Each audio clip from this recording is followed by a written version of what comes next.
नमस्कार दोस्तों, आप सभी का स्वागत है आपके अपने YouTube चैनल डायमंड एकेडमी 245 पर। आज हम क्लास 7 की हिस्ट्री पढ़ने वाले हैं, तो चलिए शुरू करते हैं। आज हम इतिहास की एक बड़ी ही दिलचस्प पहेली को सुलझाने वाले हैं कि आखिर 1000 वर्षों के दौरान ये उपमहाद्वीप बदला तो बदला कैसे।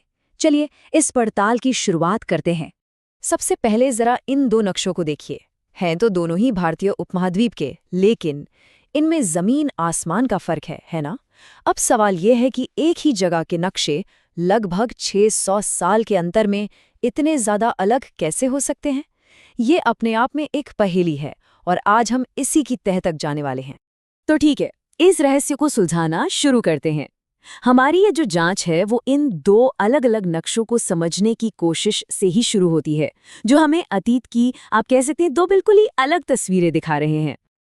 अब इस स्लाइड में जो बात सच में बहुत दिलचस्प है वो है इन दोनों नक्शों के बीच का अंतर। देखिए, पहला नक्शा जिसे 1154 में अरब भूगोलवेत्ता अल इदरीसी ने बनाया था, उसमें दक्षिण भारत ऊपर की तरफ है। जी हाँ, जहां हम आज उत्तर भारत को देखने की उम्मीद करते हैं। श्रीलंका भी आपको ऊपर ही दिखेगा और जगहों के नाम अरबी में लिखे हैं। वहीं दूसरा नक्शा जो एक फ्रांसीसी मानचित्रकार ने 1720 के आसपास बनाया, वो हमें काफी जाना पहचाना सा लगता है ना। उत्तर ऊपर है और जो कोस्टलाइन है यानी तटरेखा, वो बहुत ज्यादा डिटेल्ड है। पता है, इस नक्शे का इस्तेमाल यूरोपीय नाविक अपनी समुद्री यात्राओं के लिए करते थे। तो यहाँ पर पॉइंट ये नहीं है कि एक नक्शा सही था और दूसरा गलत। असल में नक्शे बनाने का जो विज्ञान है, जिसे कार्टोग्राफी कहते हैं, वो खुद समय के साथ पूरी तरह बदल गया। इससे हमें ये समझ आता है कि इतिहासकारों को सिर्फ दस्तावेजों को पढ़ना ही नहीं होता, बल्कि ये भी समझना होता है कि वो किस माहौल में और किस जानकारी के आधार पर बनाए गए थे। चलिए अब अगले सुराग की ओर बढ़ते हैं। देखिए, जैसे नक्शे बदलते हैं ना, ठीक वैसे ही शब्दों के मतलब भी समय के साथ नाटकीय रूप से बदल जाते हैं। जो शब्द आज हमारे लिए कुछ मतलब रखता है, हो सकता है सदियों पहले उसका मतलब कुछ और ही रहा हो। एक शानदार उदाहरण है हिंदुस्तान शब्द। 13वीं सदी में जब इतिहासकार मिन्हाज सिराज ने इस शब्द का इस्तेमाल किया, तो उनका मतलब सिर्फ पंजाब, हरियाणा और गंगा यमुना के बीच के इलाकों से था। ये एक तरह का पॉलिटिकल टर्म था जो दिल्ली सुल्तान के अधिकार वाले इलाके को दिखाता था। लेकिन कुछ ही 100 साल बाद 16वीं शताब्दी में बाबर ने हिंदुस्तान शब्द का इस्तेमाल पूरे उपमहाद्वीप के भूगोल, यहाँ के जीव जंतुओं और यहाँ रहने वाले लोगों की संस्कृति को बताने के लिए किया। देखा आपने कैसे इसका मतलब राजनीतिक सीमा से बढ़कर भौगोलिक और सांस्कृतिक हो गया। और आज तो हम हिंदुस्तान शब्द से सीधे सीधे आधुनिक राष्ट्र राज्य भारत को समझते हैं। तो सोचिए, एक ही शब्द और 3 अलग अलग समय में 3 बिल्कुल अलग अलग मतलब। ये दिखाता है कि इतिहासकारों को शब्दों का इस्तेमाल करते समय कितना सावधान रहना पड़ता है। एक और मजेदार उदाहरण है विदेशी शब्द का। आज हमारे लिए विदेशी का क्या मतलब है? कोई ऐसा व्यक्ति जो भारतीय न हो, सिंपल। लेकिन मध्य युग में इसका मतलब था कोई भी अनजान व्यक्ति जो उस गांव या समाज का हिस्सा न हो। मतलब एक शहर में रहने वाले के लिए जंगल में रहने वाला व्यक्ति विदेशी हो सकता था, भले ही वे दोनों एक ही राज्य में क्यों न रहते हों। तो यहाँ एक बड़ा सवाल उठता है कि अगर नक्शे भ्रामक हो सकते हैं और शब्दों के मतलब बदल सकते हैं, तो इतिहासकार सच का पता लगाते कैसे हैं? आखिर वो कौन से औजार या सुराग इस्तेमाल करते हैं? देखिए, इतिहासकार एक तरह से जासूसों की तरह काम करते हैं। वे कई तरह के स्रोतों का इस्तेमाल करते हैं, जैसे कि पुराने सिक्के, शिलालेख, उस समय की इमारतें और सबसे जरूरी लिखित रिकॉर्ड्स, जिन्हें पांडुलिपियां कहते हैं। इस 1000 साल की अवधि में तो लिखित सामग्री की संख्या और वैरायटी दोनों ही हैरान करने वाली हद तक बढ़ गई थी। लेकिन यहाँ भी एक चैलेंज था। उस समय प्रिंटिंग प्रेस तो थी नहीं। जो लेखक या नकल नवीस होते थे, वो हाथ से ही पांडुलिपियों की नकल बनाते थे। अब आप सोचिए, जैसे हम कभी अपने दोस्त के नोट्स कॉपी करते हैं और कोई शब्द समझ नहीं आता तो अंदाजा लगा लेते हैं। बस कुछ वैसा ही तब भी होता था। और ये स्लाइड इस मुश्किल को बहुत अच्छे से दिखाती है। जरा देखिए, फारसी लिपि की 2 अलग-अलग शैलियाँ। बाईं ओर है नस्तलिक, जो साफ और सरल है, और दाईं ओर है शिकस्ते, जो ज्यादा घनी और पढ़ने में मुश्किल है। अब आप खुद सोचिए, जब कोई नकल नवीस शिकस्ते लिपि की नकल बना रहा होता होगा, तो गलतियों की कितनी गुंजाइश होती होगी। तो होता ये था कि सदियों तक नकल होते होते एक ही मूल किताब की कई अलग अलग प्रतियां बन जाती थीं जो एक दूसरे से काफी अलग होती थीं। अब ये इतिहासकारों के लिए एक बड़ी समस्या है, क्योंकि उन्हें शायद ही कभी लेखक की असली पांडुलिपि मिलती है। इसलिए उन्हें एक ही किताब की कई प्रतियों को पढ़कर अंदाजा लगाना पड़ता है कि असल में लेखक ने क्या लिखा होगा। इन्हीं सब औजारों और तकनीकों का इस्तेमाल करके इतिहासकारों ने उपमहाद्वीप में एक बहुत बड़े बदलाव के दौर का पता लगाया। ये एक ऐसा समय था जब सचमुच सब कुछ बदल रहा था। तो सन 700 से 1750 के बीच क्या क्या बदला? नई टेक्नोलॉजीज आईं, खाने पीने में नई चीजें शामिल हुईं, लोग एक जगह से दूसरी जगह बहुत ज्यादा आने जाने लगे, नए सामाजिक समूह उभरे और आर्थिक साथ ही सांस्कृतिक रूप से भी बड़े बदलाव हुए। मतलब ये एक बहुत ही डायनामिक युग था। चलिए कुछ उदाहरण देखते हैं। नई टेक्नोलॉजी में सिंचाई के लिए फारसी पहिया या रहट आया, कपड़ों की बुनाई में चरखा आया और लड़ाई में बारूद वाले हथियार यानी आग्नेयास्त्रों का इस्तेमाल शुरू हो गया। इन नई चीजों ने लोगों की जिंदगी को पूरी तरह बदल दिया। और खाने की मेज पर भी एक क्रांति हुई। आलू, मक्का, मिर्च, चाय और कॉफी, ये सब चीजें जो आज हमारी रसोई का इतना जरूरी हिस्सा है, इसी दौर में उपमहाद्वीप में आईं। और ये चीजें अकेले नहीं आईं, ये उन लोगों के साथ आईं जो अपने साथ नए विचार भी लेकर आए थे। समाज में भी नए और ताकतवर समूह उभरे। इसका एक प्रमुख उदाहरण है राजपूत। ये नाम राजपुत्र यानी राजा का बेटा से निकला है। 8वीं से 14वीं सदी के बीच ये नाम आमतौर पर उन योद्धाओं के समूह के लिए इस्तेमाल होता था जो क्षत्रिय होने का दावा करते थे। तो इन सब बातों से हमें क्या पता चलता है? इससे ये पता चलता है कि इतिहास का अध्ययन करना एक जासूस की तरह काम करने जैसा है। ये सिर्फ तारीखें और नाम रटना बिल्कुल नहीं है। एक इतिहासकार की प्रक्रिया को इन 4 स्टेप्स में समझा जा सकता है। पहला, सुराग खोजना, जैसे नक्शे, ग्रंथ, पुरानी चीजें। दूसरा, उसके कॉन्टेक्स्ट को समझना, यानी वो चीज कब और क्यों बनाई गई थी। तीसरा, सबूतों की तुलना करना, अलग अलग वर्जन्स को देखना। और चौथा, इन सबको जोड़कर कहानी को फिर से बनाना। ये एक बहुत ही क्रिटिकल और सोचने समझने वाला काम है। और अंत में एक सोचने वाला सवाल, जैसे हम पिछले 1000 सालों के इतिहास को समझने की कोशिश कर रहे हैं, जरा सोचिए आज से 1000 साल बाद भविष्य के इतिहासकार हमारे समय को, हमारी बनाई चीजों को, हमारे लिखे हुए शब्दों को कैसे देखेंगे? अगर आपको ये वीडियो पसंद आई हो तो लाइक, शेयर और चैनल को सब्सक्राइब जरूर करें। नमस्कार दोस्तों, आप सभी का स्वागत है आपके अपने YouTube चैनल डायमंड एकेडमी 445 पर। आज हम क्लास 7 की हिस्ट्री पढ़ने वाले हैं। हमारा टॉपिक है राजा और उनके राज्य। तो चलिए वीडियो शुरू करते हैं। तो दोस्तों, आज हम सब मिलकर एक टाइम मशीन में बैठने वाले हैं और चलेंगे सीधे आज से लगभग 1300 साल पीछे। जी हाँ, हम बात कर रहे हैं 7वीं से 12वीं शताब्दी के समय की। ये एक ऐसा दौर था जब भारत में कई नए नए राजवंश, मतलब राजाओं के खानदान उभर कर सामने आ रहे थे। जरा इस नक्शे पर एक नजर डालिए। ये उस समय के भारत को दिखाता है। आपको कुछ बड़े और दमदार नाम दिख रहे होंगे, है ना? जैसे कि गुर्जर प्रतिहार, राष्ट्रकूट, पाल और चोल। समझ लीजिए, ये हमारे आज के अध्याय के मेन कैरेक्टर्स हैं। यही वो पावरफुल राजवंश थे जिन्होंने उस जमाने में भारत के अलग अलग कोनों पर अपना परचम लहराया था।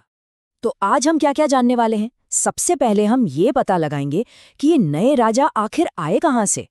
फिर देखेंगे कि भाई वो इतने बड़े बड़े राज्यों को संभालते कैसे थे। उसके बाद हम उनकी लड़ाइयों और ताकत की कहानियों में गोता लगाएंगे और आखिर में दक्षिण भारत के सबसे शक्तिशाली साम्राज्य चोल साम्राज्य को जरा और करीब से जानेंगे। तो अपनी सीट बेल्ट बांध लीजिए, सफर शुरू करते हैं। तो हमारे मन में जो सबसे पहला सवाल आता है वो ये है कि ये नए नए राजवंश बने कैसे? क्या वो कहीं से अचानक आ गए थे? नहीं, बिल्कुल नहीं। इनकी कहानी शुरू होती है सामंतों से। देखिए, उस जमाने में क्या होता था कि हर बड़े राजा के नीचे कई बड़े बड़े जमींदार या फिर बहुत बहादुर योद्धा काम करते थे। इन्हीं लोगों को सामंत कहा जाता था। अब इनका काम क्या था? ये अपने राजा को कीमती तोहफे देते थे, दरबार में हाजिर रहते थे और जब भी लड़ाई का समय आता तो अपनी सेना लेकर राजा की मदद के लिए पहुंच जाते थे। मतलब ये राजा की टीम के सबसे जरूरी खिलाड़ी थे। तो अब आप सोच रहे होंगे कि जो लोग राजा के नीचे काम करते थे वो खुद राजा कैसे बन गए? यही तो कहानी में असली ट्विस्ट है। होता ये था कि जैसे जैसे इन सामंतों के पास दौलत और ताकत बढ़ती जाती, उनका हौसला भी बढ़ने लगता। वो खुद को महासामंत या महामंडलेश्वर जैसे बड़े बड़े टाइटल देने लगते, जिसका मतलब होता था इस पूरे मंडल का यानी इलाके का महान स्वामी। और जब उन्हें लगता कि अरे हम तो अपने राजा से भी ज्यादा पावरफुल हो गए, तो बस वो खुद को आजाद घोषित कर देते और एक नए राज की शुरुआत कर देते। और ये कोई मनगढ़ंत कहानी नहीं है, ऐसा सच में हुआ था। इसका सबसे बढ़िया एग्जाम्पल है दक्कन के राष्ट्रकूट। ये लोग शुरुआत में कर्नाटक के चालुक्य राजाओं के सामंत थे, लेकिन उनके एक सरदार जिनका नाम था दंतीदुर्ग बहुत ही होशियार और ताकतवर निकले। उन्होंने सही मौका देखकर अपने चालुक्य राजा को हराया और खुद को राजा बना लिया। देखा आपने, हो गया ना एक सामंत का राजा बनने का सफर पूरा। और जरा इस तस्वीर को देखिए, ये एलोरा की गुफाओं में बनी एक शानदार मूर्ति है जिसे राष्ट्रकूटों ने बनवाया था। ऐसी जबरदस्त कलाकारी ही इस बात का सबूत है कि एक सामंत से राजा बनने के बाद राष्ट्रकूट कितने अमीर और ताकतवर हो गए थे। ये सिर्फ एक मूर्ति नहीं बल्कि उनकी शक्ति का एक जोरदार ऐलान था। चलिए, राजा तो बन गए, पर अब असली चुनौती शुरू होती है, इतने बड़े राज्य को चलाना। तो आइए अब ये समझते हैं कि ये राजा अपना राजकाज चलाते कैसे थे। जब भी कोई नया राजा बनता तो अपनी ताकत का रौब जमाने के लिए बड़े भारी भरकम टाइटल अपनाता था, जैसे कि महाराजाधिराज, जिसका मतलब होता है राजाओं का भी राजा, या फिर त्रिभुवन चक्रवर्तिन, मतलब तीनों लोकों का स्वामी। लेकिन मजे की बात यह है कि इतने बड़े बड़े नाम रखने के बाद भी उन्हें अपनी पावर अपने सामंतों, किसानों और व्यापारियों के साथ बांटनी पड़ती थी। अकेले राज चलाना किसी के बस की बात नहीं थी। अब एक बहुत जरूरी सवाल, भाई एक राज्य को चलाने, एक बड़ी सेना रखने, शानदार किले और मंदिर बनवाने के लिए बहुत सारे पैसों की जरूरत पड़ती है।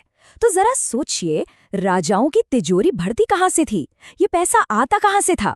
इसका जवाब है टैक्स से, यानी कर से।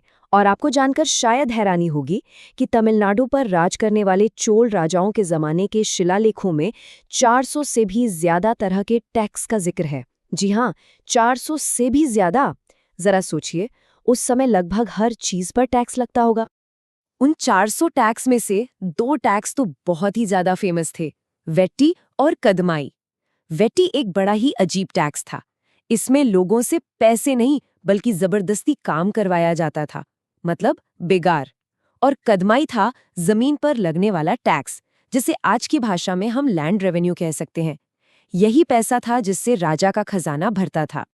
अच्छा, अब जब राजा के पास ताकत और पैसा दोनों आ गए तो वो क्या करते थे?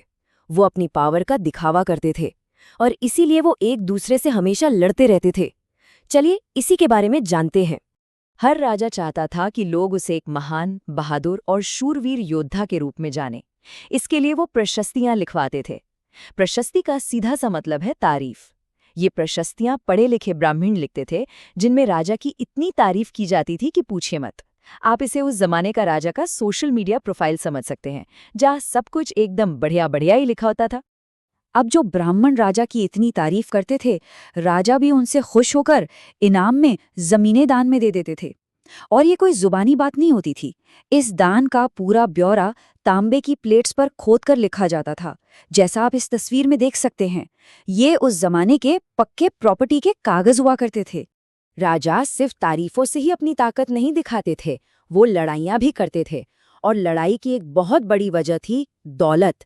उस समय गंगा घाटी में बसा कन्नौज शहर समझ लीजिए कि एक खजाने की चाबी की तरह था। जिस किसी का भी कन्नौज पर कब्जा हो जाता, वो बहुत अमीर और ताकतवर माना जाता। और इसी एक कन्नौज शहर पर कब्जा करने के लिए 3 बड़े बड़े राजवंश, गुर्जर प्रतिहार, राष्ट्रकूट और पाल, सदियों तक एक दूसरे से लड़ते रहे। क्योंकि इस लड़ाई में 3 पार्टियां थीं, इसलिए इतिहासकार इसे त्रिपक्षीय संघर्ष कहते हैं, मतलब एक 3-वे फाइट। ये भारतीय इतिहास की सबसे लंबी चलने वाली लड़ाइयों में से एक थी। चलिए अब अपनी टाइम मशीन को उत्तर भारत से घुमाकर दक्षिण भारत की ओर ले चलते हैं और इस दौर के सबसे मशहूर और ताकतवर राजवंशों में से एक यानी चोल साम्राज्य पर एक करीबी नजर डालते हैं। चोलों की कहानी भी बहुत दिलचस्प है। पता है, ये भी पहले पल्लव राजाओं के सामंत ही हुआ करते थे। लेकिन विजयालय नाम के एक चोल सरदार ने मौका देखकर कावेरी नदी के उपजाऊ डेल्टा पर कब्जा कर लिया और चोल साम्राज्य की नींव रखी। उनके बाद राजराज प्रथम और उनके बेटे राजेंद्र प्रथम जैसे महान राजा हुए, जिन्होंने अपनी ताकत के दम पर चोल साम्राज्य को गंगा घाटी से लेकर श्रीलंका और दक्षिण पूर्व एशिया तक फैला दिया। चोल राजाओं की सबसे बड़ी पहचान क्या है पता है? उनके बनाए हुए बड़े बड़े और खूबसूरत मंदिर। ये जो तस्वीर आप देख रहे हैं, ये गंगई कोंड चोलपुरम के मंदिर की है, जिसे राजेंद्र प्रथम ने बनवाया था। ये मंदिर सिर्फ पूजा पाठ की जगह नहीं थी, बल्कि ये उस समय की पूरी जिंदगी का सेंटर पॉइंट हुआ करते थे। मंदिरों के अलावा चोल काल की एक और चीज है जो आज भी पूरी दुनिया में मशहूर है, और वो है उनकी कांसे की बनी मूर्तियां। जरा देखिए इस प्रतिमा को। उस जमाने के कारीगर इतने हुनरमंद थे कि उनकी बनाई गई मूर्तियां आज भी दुनिया की सबसे बेहतरीन कलाकृतियों में गिनी जाती हैं। तो दोस्तों, हमारी ये ऐतिहासिक यात्रा अब अपने आखिरी पड़ाव पर आ पहुंची है। चलिए एक बार जल्दी से दोहरा लेते हैं कि आज हमने इस अध्याय में क्या-क्या मुख्य बातें सीखीं। तो आज हमने सीखा कि कैसे सामंत ही ताकतवर होकर राजा बन जाते थे। हमने ये भी जाना कि राजा अपना खर्च चलाने के लिए लोगों से तरह तरह के टैक्स लेते थे। हमने ये भी देखा कि कैसे कन्नौज जैसे अमीर शहरों के लिए राजाओं के बीच सालों साल लड़ाइयाँ चलती रहीं। और आखिर में हमने चोल साम्राज्य के शानदार मंदिरों और उनकी लाजवाब कला के बारे में भी जाना। अब जाते जाते मैं आपके लिए एक सवाल छोड़कर जा रहा हूँ। ये जो हजारों साल पुराने मंदिर आज भी हमारे सामने खड़े हैं, जरा सोचिए, ये हमें उस जमाने के लोगों, उनके राजाओं और उनकी जिंदगी के बारे में क्या-क्या कहानियां सुनाते होंगे। इस पर जरूर सोचिएगा। अगर आपको ये वीडियो पसंद आई हो तो लाइक, शेयर और चैनल को सब्सक्राइब जरूर करें। नमस्कार दोस्तों, आप सभी का स्वागत है आपके अपने YouTube चैनल डायमंड एकेडमी 255 पर। आज हम क्लास 7 की हिस्ट्री पढ़ने वाले हैं। हमारा टॉपिक है दिल्ली 12वीं शताब्दी से 15वीं शताब्दी। तो चलिए वीडियो शुरू करते हैं।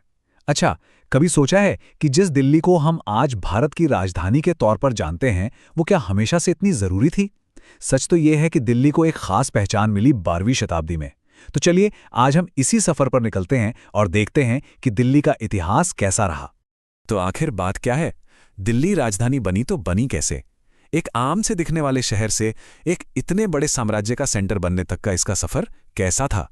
आज हम इसी कहानी की एक एक परत को खोल कर देखेंगे और दिल्ली के इतिहास की गहराइयों में उतरेंगे। पता है, जिस दिल्ली को हम आज देखते हैं ना, वो असल में एक शहर नहीं बल्कि कई शहरों का एक गुलदस्ता है। दिल्ली, कोहना, सीरी और जहांपनाह जैसे शहर अलग अलग सुल्तानों ने अपने अपने दौर में बसाए थे। ये नक्शा देखिए, ये हमें शानदार तरीके से दिखाता है कि वक्त के साथ दिल्ली कैसे बढ़ती और बदलती गई। तो दिल्ली की कहानी की शुरुआत होती है राजपूतों से। सबसे पहले तोमर राजपूतों ने इसे अपनी राजधानी बनाया और उनके राजा थे अनंगपाल। फिर 12वीं सदी के बीच में अजमेर के चौहानों ने, जिन्हें हम सब पृथ्वीराज चौहान के नाम से जानते हैं, उन्होंने तोमरों को हरा दिया और उन्हीं के राज में दिल्ली एक बहुत बड़ा कमर्शियल सेंटर यानी व्यापार का केंद्र बन गया। उस वक्त यहाँ कई अमीर जैन व्यापारी भी रहते थे। तोमरों और चौहानों के बाद 13वीं सदी की शुरुआत में भाई एक बहुत बड़ा, एक जबरदस्त बदलाव आया। दिल्ली सल्तनत की स्थापना हुई और इसी के साथ दिल्ली एक ऐसी राजधानी बन गई जिसका कंट्रोल इस उपमहाद्वीप के एक बहुत बड़े हिस्से पर था। दिल्ली सल्तनत पर एक एक करके कुल 5 वंशों ने राज किया। सबसे पहले आए आरंभिक तुर्की शासक, फिर खिलजी वंश, उसके बाद तुगलक, फिर सैयद और आखिर में लोधी वंश। ये एक तरह से हमारे आज के सफर का रोड मैप है।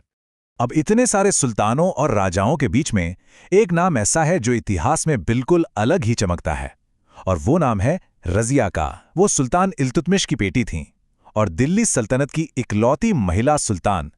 उनकी कहानी वाकई में बहुत खास और दिलचस्प है। सोचकर देखिए, उस जमाने के एक बड़े इतिहासकार मिन्हाज-ए-सिराज रज़िया के बारे में क्या लिखते हैं। वो कहते हैं, वह अपने सभी भाइयों से ज्यादा काबिल और लायक थी, लेकिन फिर भी लोग एक रानी को शासक के तौर पर अपनाने में सहज नहीं थे। इस एक लाइन में ही रज़िया का पूरा संघर्ष छिपा हुआ है। सब मानते थे कि वो काबिल हैं, पर ये मानने को तैयार नहीं थे कि एक औरत भी सुल्तान हो सकती है। और नतीजा वही हुआ जिसका डर था। रज़िया 1236 में सुल्तान तो बनी, लेकिन उनका राज सिर्फ 4 साल चल पाया। 1240 में उन्हें गद्दी से हटा दिया गया। जानते हैं क्यों?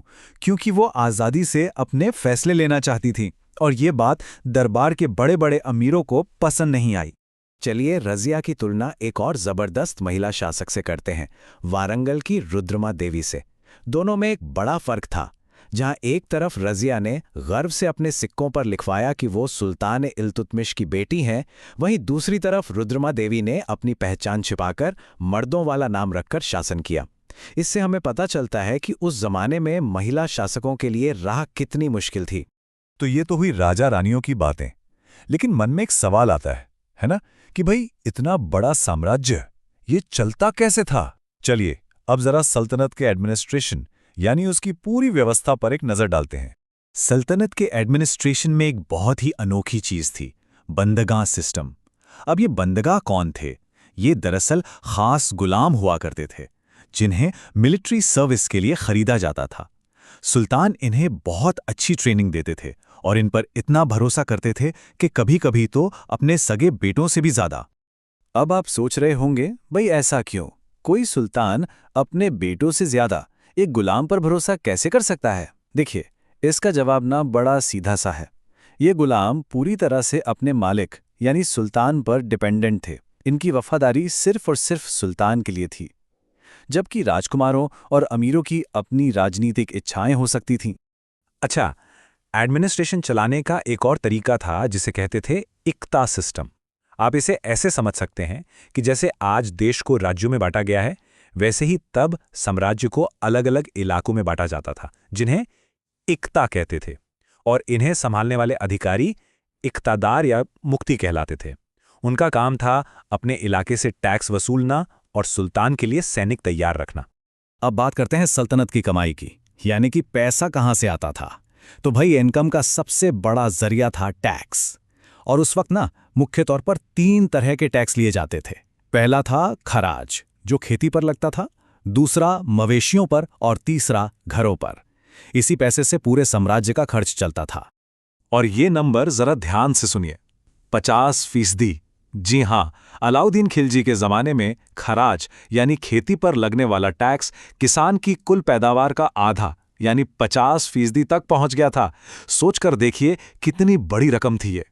अब देखिए, इतना मजबूत सिस्टम होने के बाद भी सल्तनत को कई बड़ी बड़ी मुश्किलों का सामना करना पड़ा, और यही वो चुनौतियां थीं जिन्होंने धीरे धीरे सल्तनत के पतन की कहानी लिख दी।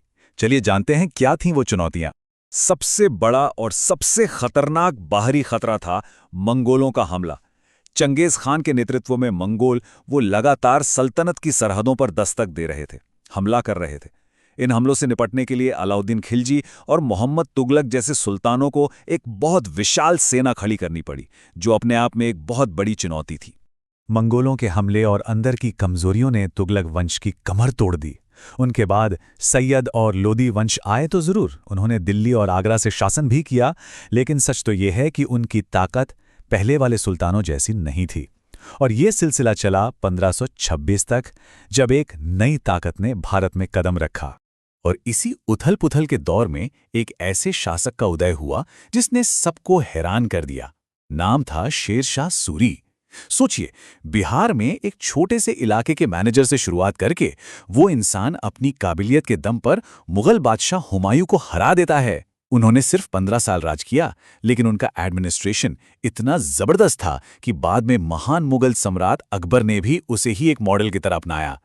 तो दोस्तों, रज़िया की कहानी, उन भरोसेमंद गुलामों यानी बंदगां की कहानी और फिर शेरशाह सूरी के उदय को देखने के बाद एक बहुत बड़ा सवाल हमारे सामने आकर खड़ा होता है कि शासन करने का असली हक क्या वो जन्म से मिलता है या फिर काबिलियत से? इस पर सोचेगा जरूर। तो आज के लिए बस इतना ही। एक छोटा सा सवाल आपके लिए, क्या आप बता सकते हैं कि तोमर राजपूतों के बाद दिल्ली पर किनका शासन हुआ? नीचे कमेंट्स में जरूर बताइएगा। अगर आपको ये वीडियो पसंद आई हो तो लाइक, शेयर और चैनल को सब्सक्राइब जरूर करें। नमस्कार दोस्तों, आप सभी का स्वागत है आपके अपने YouTube चैनल डायमंड एकेडमी 245 पर। आज हम क्लास 7 की हिस्ट्री के एक बहुत ही मजेदार अध्याय को समझने वाले हैं। हमारा टॉपिक है मुगल 16वीं से 17वीं शताब्दी। तो चलिए इस टाइम मशीन में बैठते हैं और जानते हैं मुगल साम्राज्य के बारे में, एक ऐसा राजवंश जिसने सदियों तक भारतीय उपमहाद्वीप पर अपनी एक गहरी छाप छोड़ी। देखिए, मुगलों की कहानी सिर्फ किताबों में नहीं है, बल्कि पूरे भारत में पत्थरों में तराशी हुई है। ये जो दिल्ली का लाल किला है ना, जहां से हर साल स्वतंत्रता दिवस पर प्रधानमंत्री देश को संबोधित करते हैं, वो उसी महान विरासत का एक जीता जागता सबूत है। तो सबसे पहला सवाल तो यही उठता है कि ये इतने प्रभावशाली शासक, ये मुगल, आखिर थे कौन, कहां से आए थे? चलिए उनकी जड़ों को और गहराई से समझते हैं। मुगल असल में दो बहुत बड़े शासक वंशों के वारिस थे। मां की तरफ से देखें तो वे चंगेज खां के वंशज थे, लेकिन चंगेज खां का नाम उस समय काफी क्रूरता और मारकाट से जुड़ा था, इसलिए मुगल लोग खुद को मंगोल कहलवाना पसंद नहीं करते थे। वहीं दूसरी तरफ पिता की साइड से वो थे तैमूर के वंशज, और इस बात पर उन्हें बहुत गर्व था। आखिर उनके पूर्वज तैमूर ने दिल्ली पर कब्जा जो किया था। तो चलिए अब कहानी शुरू करते हैं इस साम्राज्य की नींव रखने वाले पहले शासक यानी बाबर से। बाबर की कहानी ना हार और जीत की एक गजब की दास्तां है। जरा सोचिए, एक राजकुमार जो सिर्फ 12 साल की उम्र में अपना राजपाट खो देता है, सालों तक इधर उधर भटकता है और फिर भारत आकर दुनिया के सबसे शक्तिशाली साम्राज्यों में से एक की नींव रखता है। यहाँ एक बहुत बड़ा सवाल खड़ा होता है कि आखिर बाबर ने ये नामुमकिन सा काम मुमकिन कैसे कर दिखाया। तो इसका जवाब था उस जमाने की सबसे एडवांस टेक्नोलॉजी। जी हाँ, बाबर ने पानीपत की पहली लड़ाई में एक ऐसी चीज का इस्तेमाल किया जो दिल्ली के सुल्तान ने शायद देखी भी नहीं थी, तोपें और बारूद। इन खतरनाक हथियारों ने तो पूरी लड़ाई का नक्शा ही बदल दिया और बाबर को एक शानदार जीत दिलाई। तो बाबर ने तो साम्राज्य की नींव रख दी, लेकिन उसे एक विशाल और मजबूत इमारत बनाने का काम किया उसके पोते अकबर ने। चलिए अब देखते हैं कि अकबर ने इतने बड़े साम्राज्य को चलाने के लिए क्या जबरदस्त सिस्टम बनाए थे। अकबर के राज में मुगल साम्राज्य लगभग पूरे भारतीय उपमहाद्वीप में फैल चुका था। अब इतने बड़े इलाके को संभालना कोई बच्चों का खेल तो था नहीं। इसके लिए एक बहुत ही मजबूत और समझदार एडमिनिस्ट्रेटिव सिस्टम की जरूरत थी। इस मजबूत प्रशासन की चाबी थी मनसबदारी सिस्टम। आप मनसबदार को एक हाई रैंक वाले सरकारी अफसर की तरह समझ सकते हैं जो सीधे बादशाह के लिए वफादार होता था। ये सिस्टम बहुत क्लियर था। हर मनसबदार का एक जात होता था, मतलब उसका पद, जिससे दरबार में उसकी हैसियत तय होती थी। इसी पद के हिसाब से उसे सैलरी मिलती थी और यह भी तय होता था कि उसे कितने घुड़सवार सैनिक अपनी सेना में रखने होंगे। इसी से एक बहुत ही ऑर्गेनाइज सरकारी ढांचा तैयार हुआ। अच्छा, अब मनसबदारों को वेतन सीधे कैश में नहीं मिलता था, बल्कि जागीर नाम की जमीनों से मिलने वाले टैक्स के रूप में मिलता था। लेकिन यहाँ एक मजेदार बात है, मनसबदार अपनी जागीर वाली जगह पर रहते नहीं थे। वो साम्राज्य में कहीं और काम करते थे और उनके नौकर उस जमीन से टैक्स इकट्ठा करके उन तक पहुंचाते थे। यह पहले के राजा महाराजाओं के सिस्टम से एकदम अलग था। अब सवाल यह है कि इतना बड़ा साम्राज्य चलाने के लिए पैसा कहां से आता? तो इसका इंतजाम किया अकबर के रेवेन्यू मिनिस्टर टोडरमल ने, जिन्होंने जब्त नाम का एक जबरदस्त टैक्स सिस्टम बनाया। इसमें होता क्या था कि हर फसल पर पिछले 10 साल के आंकड़ों को देखकर टैक्स तय किया जाता था, जो कि एक बहुत ही फेयर तरीका था। इससे एक बात तो बिल्कुल साफ हो जाती है कि खेती करने वाला किसान ही मुगल साम्राज्य की अर्थव्यवस्था की रीढ़ की हड्डी था। अच्छा, एडमिनिस्ट्रेशन के अलावा अकबर को एक और वजह से याद किया जाता है, और वो थे उनके क्रांतिकारी विचार कि इतने अलग अलग तरह के लोगों वाले समाज पर राज कैसे किया जाए। अकबर की सबसे बड़ी विरासतों में से एक थी उनकी सुलह कुल की नीति, जिसका मतलब था सबके लिए शांति। सोचिए, उस जमाने में जब पूरी दुनिया में धर्म के नाम पर लड़ाइयां हो रही थीं, अकबर का ये सोचना कि साम्राज्य में सभी धर्मों का बराबर सम्मान होना चाहिए, ये सचमुच एक क्रांतिकारी सोच थी। और ये विचार सिर्फ कहने सुनने के लिए नहीं थे। अकबर ने अपने शासन में हर धर्म, हर वर्ग के लोगों को शामिल किया और उन्हें बराबरी का सम्मान दिया। मुगलों ने जो ये शानदार सिस्टम बनाए, उनसे दौलत तो बहुत पैदा हुई, लेकिन बाद के सालों में यही सिस्टम कुछ चुनौतियों की वजह भी बना। वक्त के साथ एक बहुत बड़ी प्रॉब्लम खड़ी हो गई। जरा देखिए, शाहजहां के टाइम में मुट्ठी भर यानी सिर्फ 5.6% मनसबदारों के पास साम्राज्य की 61% से भी ज्यादा दौलत थी, और बाकी के जो 94% लोग थे उनके हाथ में बहुत कम हिस्सा आता था। इससे अमीर और गरीब के बीच एक बहुत बड़ी खाई बन गई। दौलत के इस गलत बंटवारे और मनसबदारों की बढ़ती संख्या ने पूरे सरकारी सिस्टम पर जबरदस्त दबाव डाल दिया। ऊपर से किसान भी विद्रोह करने लगे और 17वीं सदी के आखिर तक साम्राज्य की मजबूत नींव में दरारें पड़ने लगी। तो चलिए एक छोटा सा रिवीजन करते हैं। मुगलों ने अपनी मिलिट्री पावर से एक विशाल साम्राज्य बनाया, फिर उसे एक शानदार एडमिनिस्ट्रेटिव सिस्टम, एक व्यवस्थित टैक्स सिस्टम और सबसे जरूरी सबको साथ लेकर चलने की नीति से सदियों तक चलाया। मुगलों की कहानी हम एक बहुत ही दमदार सवाल के साथ छोड़ जाती है। एक इतने बड़े और अलग अलग तरह के लोगों से भरे देश पर शासन करने की चुनौतियां तब और आज में कितनी मिलती जुलती हैं, इस पर जरूर सोचिएगा। अगर आपको ये वीडियो पसंद आई हो तो लाइक, शेयर और चैनल को सब्सक्राइब जरूर करें। नमस्कार दोस्तों, आप सभी का स्वागत है आपके अपने YouTube चैनल डायमंड एकेडमी 245 पर। आज हम क्लास 7 की हिस्ट्री पढ़ने वाले हैं। हमारा टॉपिक है जनजातियां, खाना बदोश और एक जगह बसे हुए समुदाय। तो चलिए वीडियो शुरू करते हैं। मध्यकालीन भारत का इतिहास ना सिर्फ राजाओं और सल्तनतों का नहीं है।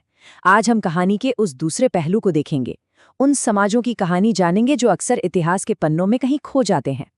तो जब भी हम मध्यकालीन भारत के बारे में सोचते हैं तो हमारे दिमाग में क्या आता है ना? शायद बड़े बड़े किले, शानदार दरबार और मुगल बादशाहों की तस्वीरें। लेकिन सच कहूं तो ये कहानी का सिर्फ एक हिस्सा है, वो भी बस आधा अधूरा। तो सवाल यही उठता है कि इन बड़े बड़े शहरों और आलीशान महलों से परे कौन लोग थे? मतलब घने जंगलों, ऊंचे पहाड़ों और दूर दराज के रेगिस्तानों में वहां किस तरह का जीवन चल रहा था? देखिए, ये वो समाज थे जिनका इतिहास आपको शायद ही किसी किताब में लिखा हुआ मिलेगा। क्यों? क्योंकि उन्होंने अपना इतिहास लिखा नहीं बल्कि जिया। उनकी कहानियां, उनके रीति रिवाज, सब कुछ पीढ़ी दर पीढ़ी जुबानी तौर पर आगे बढ़ता गया। इसको समझने के लिए ना ऐसे सोचिए कि जैसे दो अलग अलग दुनियाएं एक साथ चल रही थीं। एक तरफ था वो समाज जो वर्ण व्यवस्था पर आधारित था, मतलब जाति के सख्त नियम, ऊंच नीच, भेदभाव, और दूसरी तरफ थे ये जनजातीय समाज जो इन नियमों को मानते ही नहीं थे। उनकी दुनिया, उनके नियम, सब कुछ बिल्कुल अलग था। तो उनके समाज का आधार जाति नहीं बल्कि कुल था। अब ये कुल क्या होता है? इसका सीधा सा मतलब है कि उनका पूरा सामाजिक ढांचा खून के रिश्तों और परिवार के बंधन से जुड़ा था। हर कोई एक दूसरे से नातेदारी के जरिए जुड़ा हुआ था, एक बड़े परिवार की तरह। तो आखिर ये लोग थे कौन और रहते कहाँ थे? चलिए जरा देखते हैं कि ये समुदाय पूरे भारत में कहाँ कहाँ फैले हुए थे। और देखिए, ये समुदाय किसी छोटे से कोने में नहीं थे। अरे, ये तो पूरे के पूरे उपमहाद्वीप में फैले हुए थे।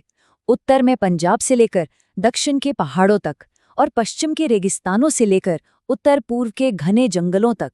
मतलब लगभग हर इलाके में जनजातीय लोगों की अपनी एक अलग दुनिया बसती थी।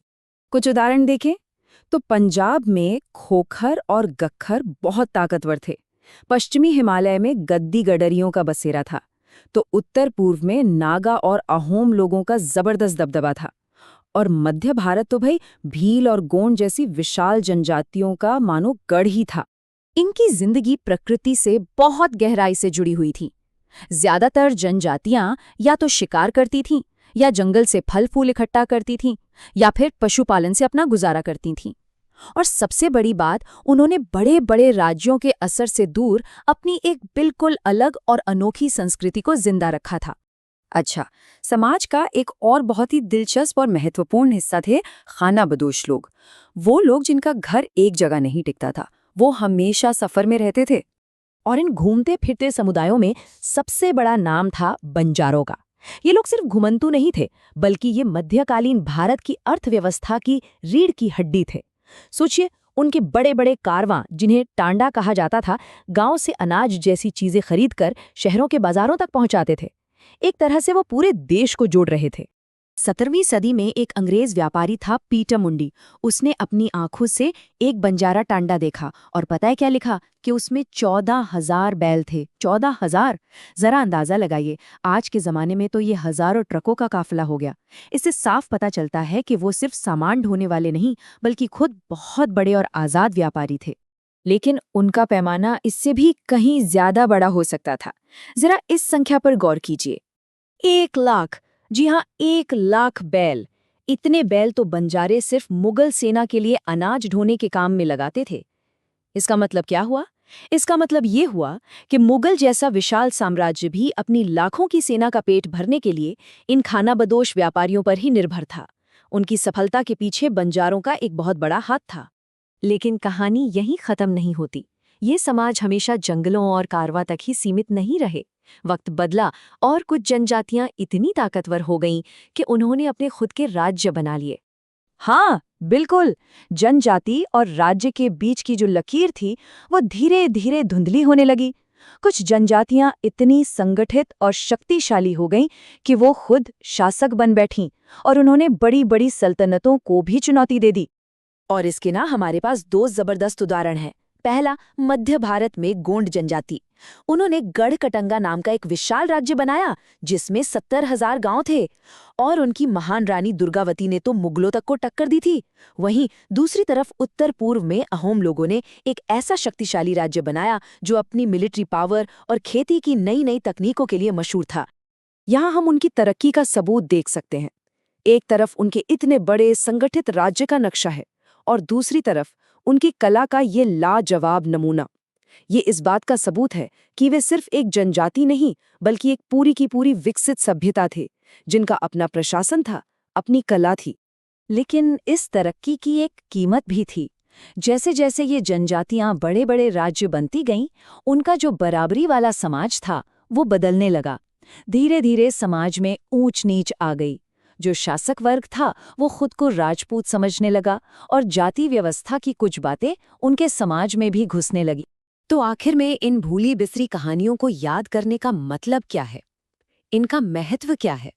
देखिए, ये समाज हमें एक बहुत बड़ी और गहरी बात सिखाते हैं।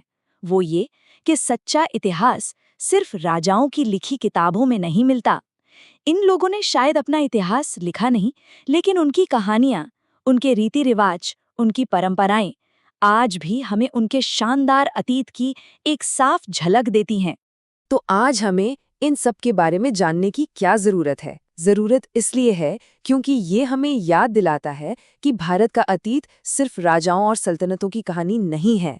ये तो अनगिनत संस्कृतियों और लोगों से बना एक रंग बिरंगा ताना बाना है और इन सभी समुदायों की विरासत आज भी हमारे समाज का एक बहुत अहम हिस्सा है। अगर आपको ये वीडियो पसंद आई हो तो लाइक, शेयर और चैनल को सब्सक्राइब जरूर करें।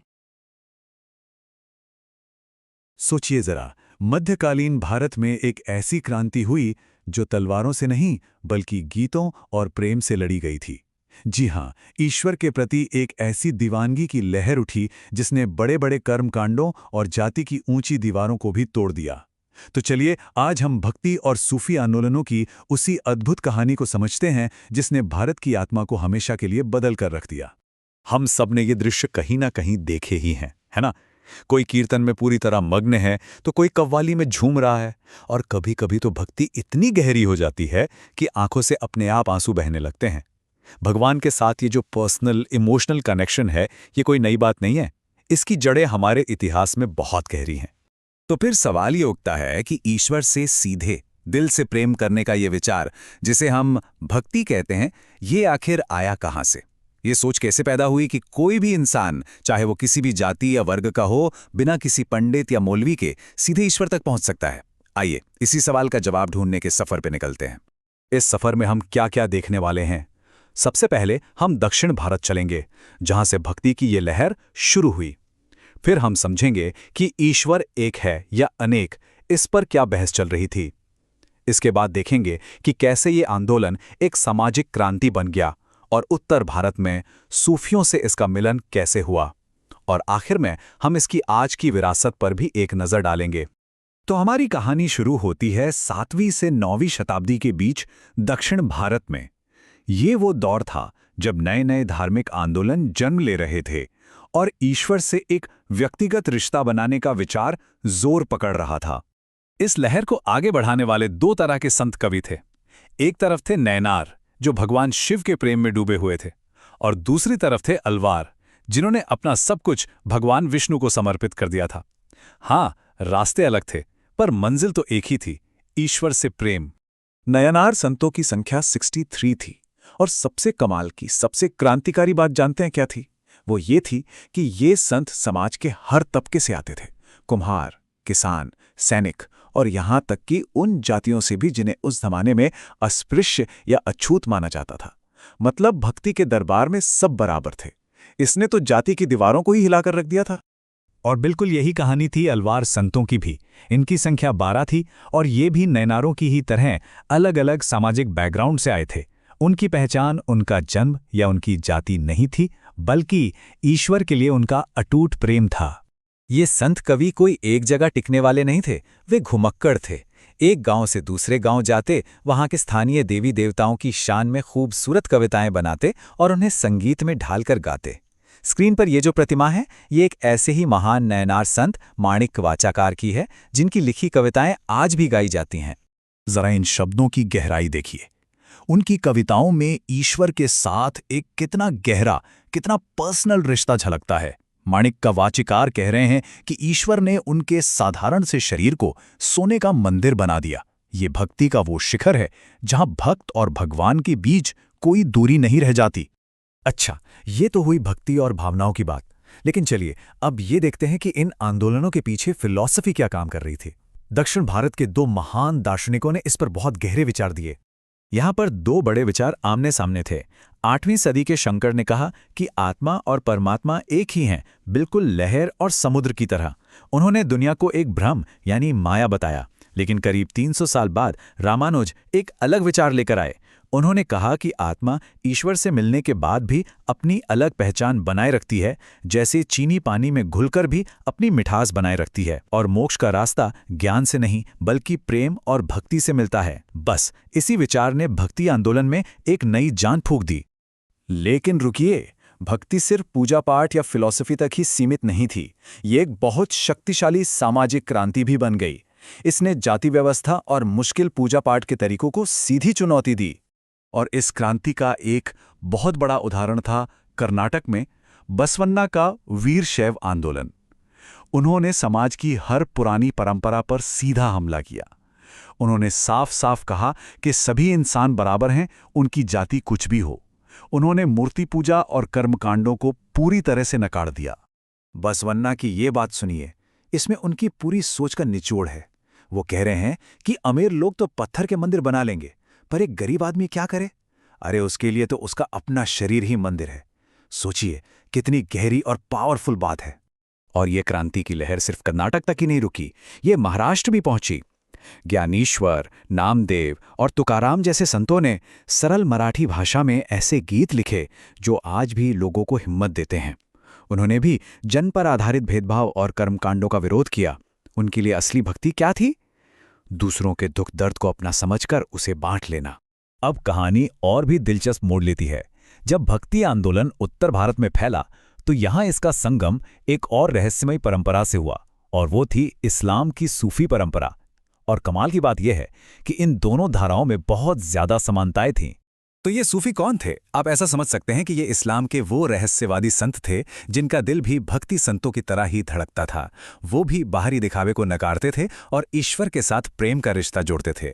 उनके लिए प्रेम ही सबसे बड़ी इबादत थी। जरा इन तस्वीरों पर एक नजर डालिए। एक तरफ हिंदू योगी हैं तो दूसरी तरफ सूफी संत। हाँ, पहनावा अलग है, तरीके अलग हैं, पर मंजिल एक ही है, ध्यान और चिंतन के जरिए उस परम सत्य को महसूस करना। ये इस बात का सबसे बड़ा सबूत है कि मंजिल अगर एक हो तो रास्ते कई हो सकते हैं।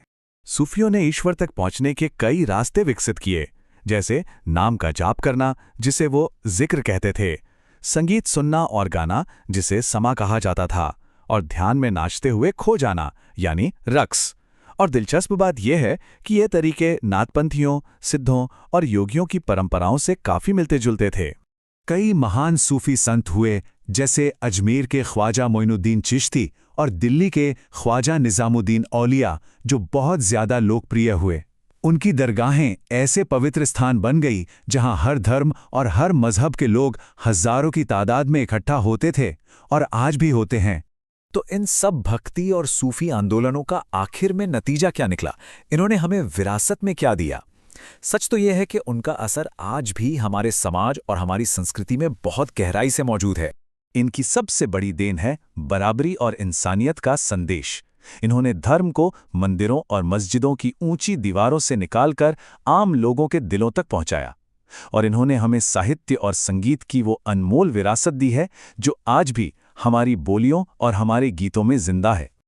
और आखिर में बस एक सवाल, आज की इस भागती दौड़ती और कभी-कभी बटी हुई इसी दुनिया में क्या इन संतों और सूफियों का दिया हुआ प्रेम, समानता और सच्ची भक्ति का संदेश पहले से कहीं ज्यादा जरूरी नहीं हो गया है?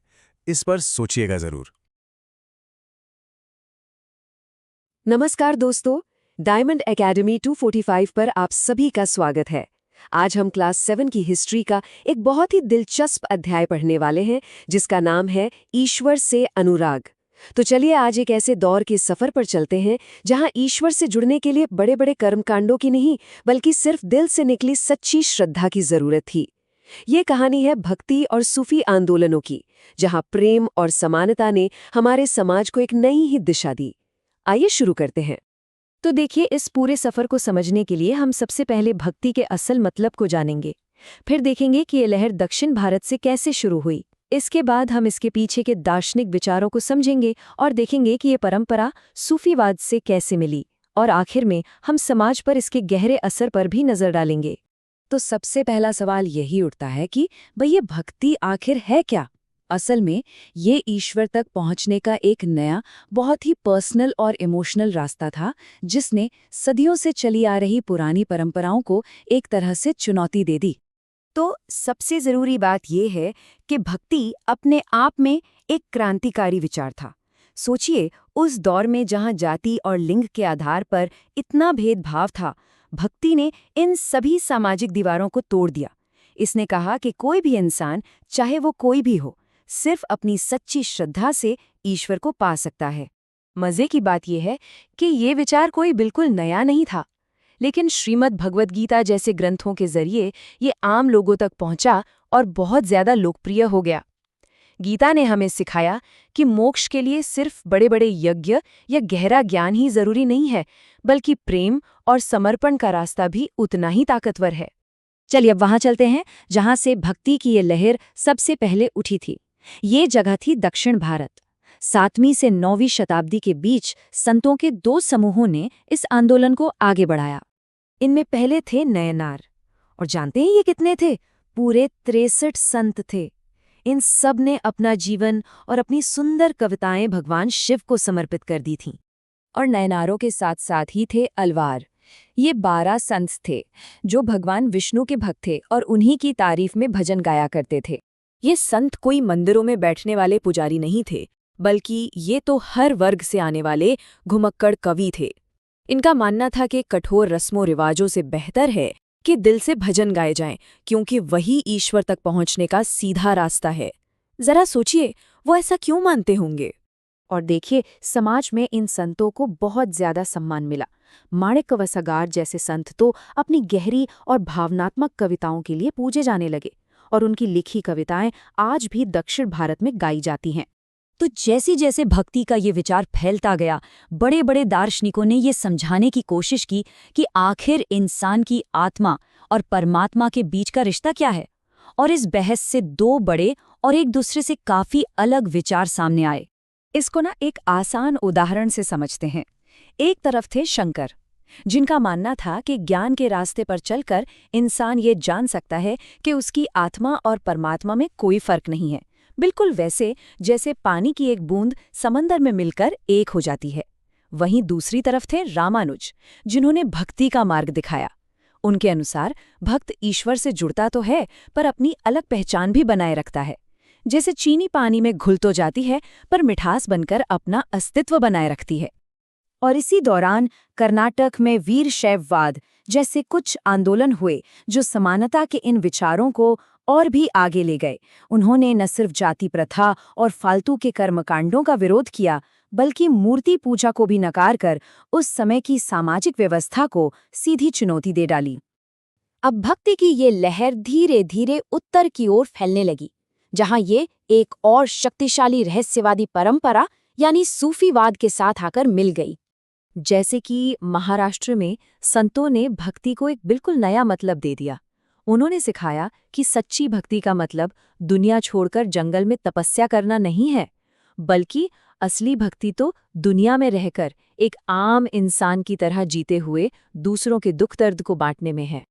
और ठीक इसी समय इस्लाम के अंदर एक रहस्यवादी धारा, सूफीवाद का असर भी बढ़ रहा था। सबसे दिलचस्प बात यह है कि भक्ति आंदोलन और सूफीवाद में कई बातें एक जैसी थी।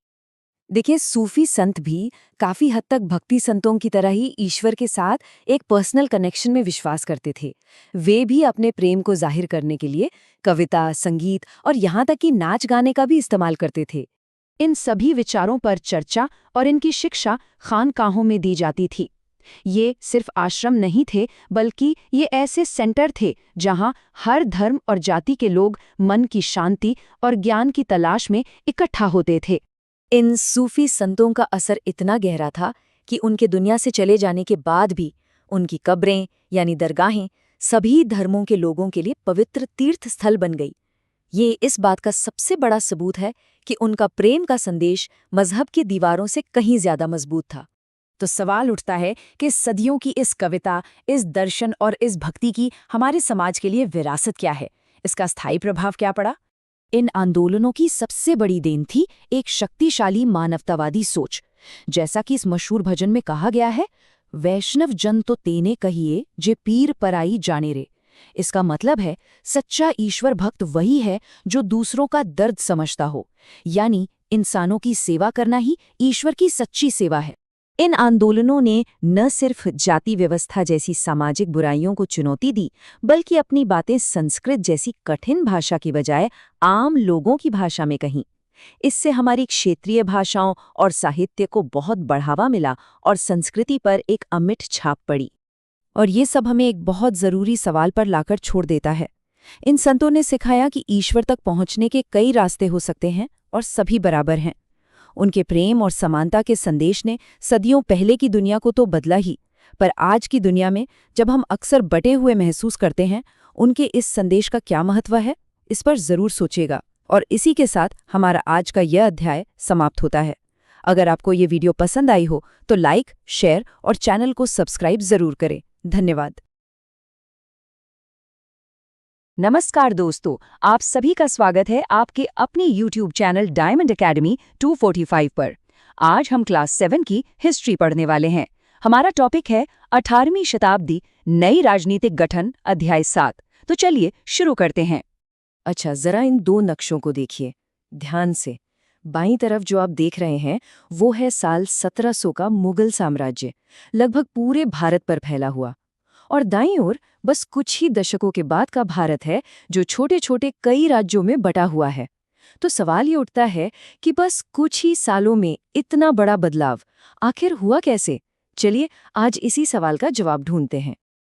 देखिए, कोई भी इतना बड़ा साम्राज्य रातों रात तो नहीं बिखरता, है ना?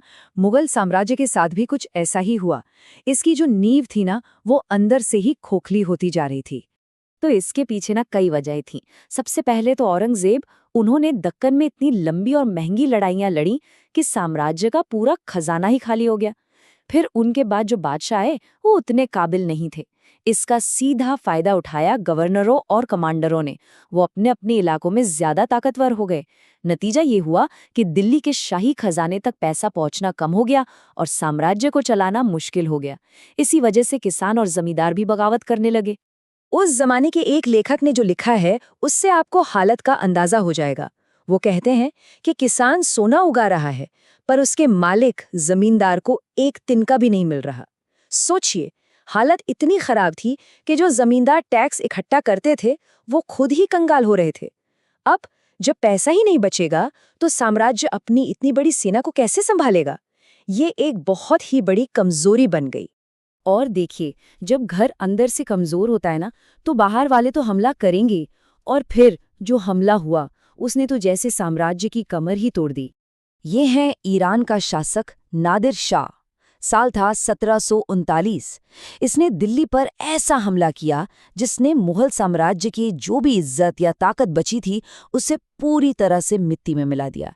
ये सिर्फ एक लूट नहीं थी दोस्तों, ये तो समझिए साम्राज्य के ताबूत में आखिरी कील थी। अच्छा, आप सोच रहे होंगे कि लूट कितनी बड़ी थी, तो जरा अंदाजा लगाइए। 60 लाख रुपए कैश, हजारों सोने के सिक्के और आज के हिसाब से देखें तो अरबों रुपए के जवाहरात। और हाँ, इसी में वो मशहूर तख्ते ताऊस यानी मयूर सिंहासन भी शामिल था। बस इस एक हमले ने मुगलों को आर्थिक रूप से बिल्कुल खत्म कर दिया। वहां के एक चश्मेदीद ने लिखा है, जो कभी मालिक थे वो आज दर्दनाक हालत में हैं और नया शहर मलबे का ढेर बन गया है। मतलब जो अमीर थे वो सड़कों पर आ गए और दिल्ली, जो कभी साम्राज्य की शान हुआ करती थी, वो खंडर बन गई। अब सोचिए, जो बादशाह अपनी राजधानी को ही न बचा पाए, उसकी सत्ता का क्या मतलब रह जाता है। और कहानी यहीं खत्म नहीं हुई। नादिर शाह के जाने के बाद अफगानिस्तान का शासक अहमद शाह अब्दाली, उसने तो 1748 से 1761 के बीच उत्तर भारत पर 1-2 नहीं बल्कि 5 बार हमले किए। इन हमलों ने ये बात बिल्कुल साफ कर दी कि दिल्ली में अब कोई पावरफुल राजा नहीं बचा है। लेकिन कहते हैं ना, जब एक सूरज डूबता है तो कई सितारे चमकते हैं। तो जैसे जैसे मुगल साम्राज्य का सूरज डूब रहा था, भारत के अलग अलग कोनों में नई नई ताकतें सिर उठा रही थीं। चलिए अब जरा देखते हैं कि ये कौन लोग थे। अवध, बंगाल और हैदराबाद, ये उस समय के सबसे अमीर प्रांत हुआ करते थे। यहाँ के गवर्नरों ने दिल्ली की कमजोरी का पूरा फायदा उठाया।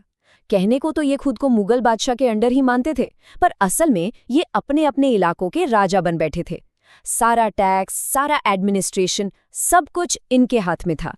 इनके अलावा भी कुछ और ग्रुप्स थे जिन्होंने अपनी आज़ादी का ऐलान कर दिया और बहुत शक्तिशाली राज्य बनाए। जैसे कि राजपूत, खास तौर पे जोधपुर और आमेर के राजा, ये पहले मुगल साम्राज्य में बड़े बड़े पदों पर थे, लेकिन जैसे ही इन्होंने देखा कि दिल्ली की पकड़ कमजोर हो रही है, इन्होंने फौरन अपनी रियासतों पर कंट्रोल मजबूत कर लिया और तो और आसपास के इलाकों पर भी कब्जा करना शुरू कर दिया। अब चलते हैं पंजाब की तरफ। यहाँ मुगलों के खिलाफ एक लंबे संघर्ष ने सिख समुदाय को एक बहुत मजबूत मिलिट्री पावर बना दिया था और गुरु गोबिंद सिंह जी ने 1699 में खालसा पंथ की स्थापना करके सिखों को एक संगठित लड़ाका कौम में बदल दिया। गुरु गोबिंद सिंह जी के बाद सिखों ने खुद को छोटे छोटे ग्रुप्स में ऑर्गेनाइज किया, जिन्हें जत्था और बाद में मिसल कहा गया। उन्होंने एक राखी सिस्टम भी शुरू किया। ये बड़ा इंटरेस्टिंग था। वो किसानों से उनकी फसल का 20% हिस्सा लेते थे और बदले में उन्हें बाहरी हमलों से बचाते थे। इसी पैसे से उनकी ताकत और बढ़ी और आगे चलकर महाराजा रणजीत सिंह ने इन सभी मिसलों को एक करके एक बहुत बड़े और शक्तिशाली सिख साम्राज्य की स्थापना की। और अब बात करते हैं उस शक्ति की जिसने मुगल साम्राज्य की जड़ें हिला दी थी। जी हाँ, मराठा। छत्रपति शिवाजी महाराज ने एक ऐसी फौज खड़ी की जिसने औरंगजेब जैसे ताकतवर बादशाह को भी चैन से नहीं बैठने दिया और एक बहुत बड़े मराठा साम्राज्य की नींव रखी।